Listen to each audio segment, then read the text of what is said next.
Hi everybody, it's Miss Greta here today to talk to you a little bit more about composting. I know in the last video you watched, Miss Mika explained to you about the brown stuff and the green stuff, the nitrogen and the carbon, and how composting works, how it sort of breaks down to a soil additive. So today we're just going to go over real quick some different things, and I'm going to name a few things, and I want you to think in your mind if you think this is something that we should or should not put in our compost. What about our coffee grounds? Yes, coffee grounds can go in our compost. Remember, Miss Mika said anything that comes from our kitchen scraps that are not a meat, a dairy, or a product from an animal, anything that comes from an animal, except for the exception of now, we won't put eggs in there, but we can put our egg shells. Egg shells can go in the compost. And that's about the only exception I can think of.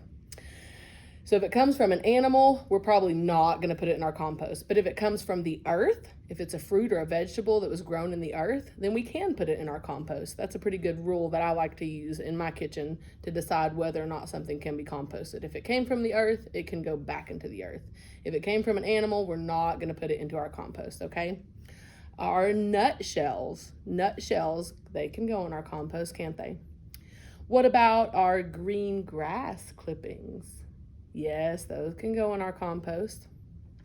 Oh, I've found one more exception here too from our animals. Manure, stinky manure. Do you know what manure is? Manure is animal poop. And actually, yes, that can go in our compost as long as it's coming from an animal that eats, guess what? Fruits or vegetables or grains or things that come from the earth. So the manure from a cow, the manure from a horse, manure from a bunny, those are okay. Cats and dogs, nope, because they eat meat, don't they? So we're not going to use that. Our houseplant leaves. So if we have a big plant that we've trimmed back a little bit, it had too many leaves on it, or even maybe we're trimming our trees outside, those leaves and branches from the trees, yes, those can go in our compost, can't they? Garden waste. So if you're weeding your garden, those can go in there. And of course, also our vegetable scraps, our fruit and vegetable scraps, like Miss Mika talked about, the potato peelings, the apple cores, those strawberry tops, all that stuff, that can go in there. And all of those that we've just listed are all examples of green stuff or nitrogen. Those are all the green stuff that we're going to add to our compost. What about an aluminum can? Are we going to put an aluminum can in our compost? No, we're not going to put an aluminum can in the compost, are we? What are we going to do with that aluminum can? We're going to recycle it, right? Because we talked about how aluminum cans can be recycled over and over again forever. So we're going to recycle that aluminum can. What about some meat scraps? No, that does not go in our compost, does it? What about a chicken bone?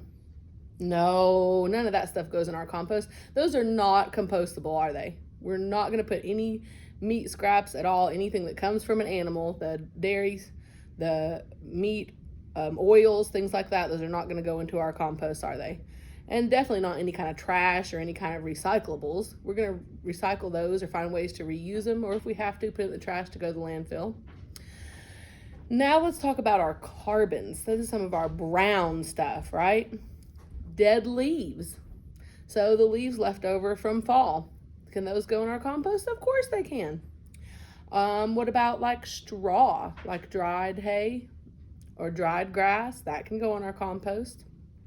Our dead vines from tomatoes or potatoes. So maybe like this is getting ready to be spring. Maybe we're cleaning out what was left from the garden last year.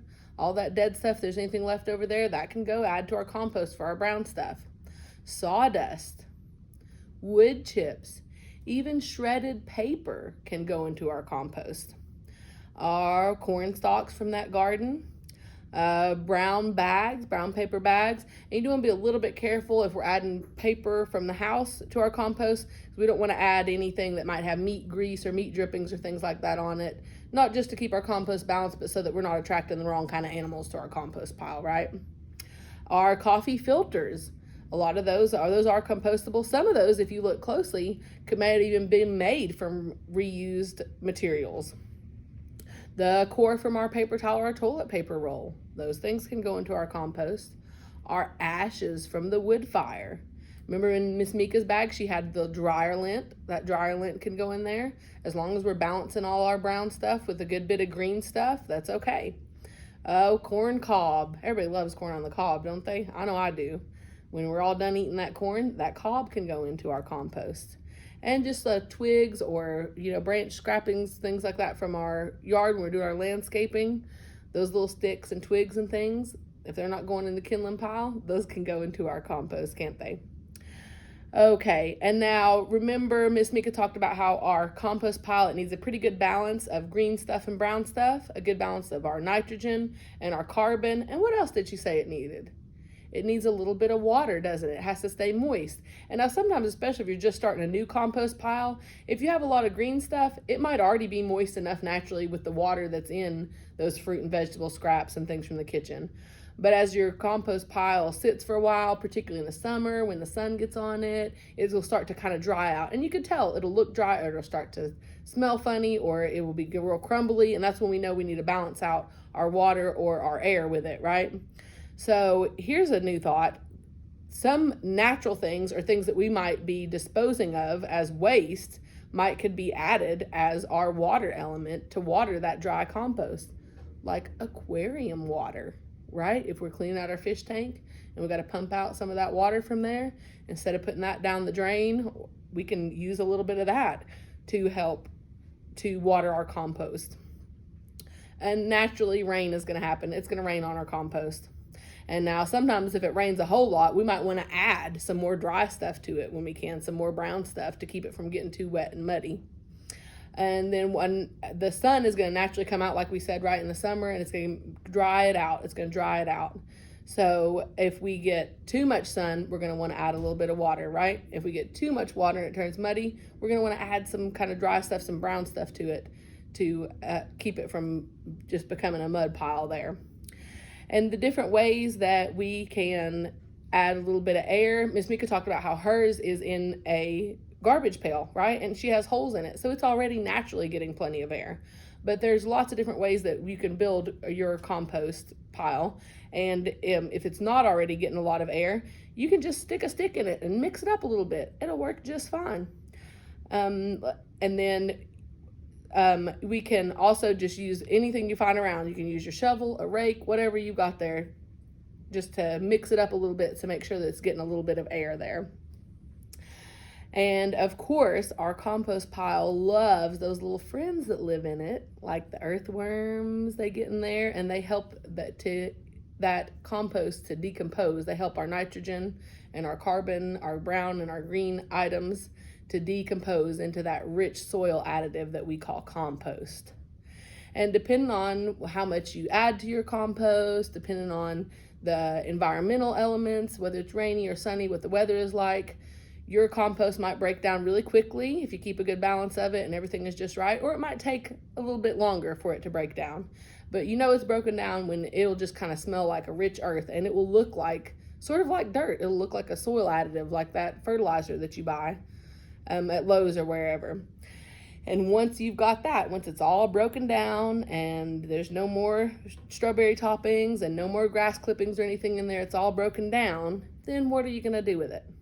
You've got this nice, rich soil additive that, guess what? Plants love. They love it. So you can take that and add it to your garden to help to nourish your plants that you're growing, your vegetables that you're growing in your garden. You could even just take it and use it to add, like with your mulch, to trees or shrubs you're landscaping around, just about anything. The only thing you don't want to do with your compost, that soil additive, is to use it to start new seeds, because it could be a little bit dangerous to those new seeds, or there could even be a kind of fungus in it that might not be good for new seeds to sprout. So we don't want to sprout new seeds with our compost, with that soil additive. But definitely add it to your garden where you've got your already established vegetables and stuff growing, because it's going to help them to grow. They absolutely love it. It's Mother Nature's most awesome way. Mother Nature recycles herself right back into the earth when we compost. Okay, I hope you all enjoyed learning something new about composting, and I hope some of you might be able to take that chance to do a composting experiment at school or at home. That would be awesome. And if not now, to keep learning about it so that when you get the opportunity, you'll know exactly what to do. Thank you. Have a good day.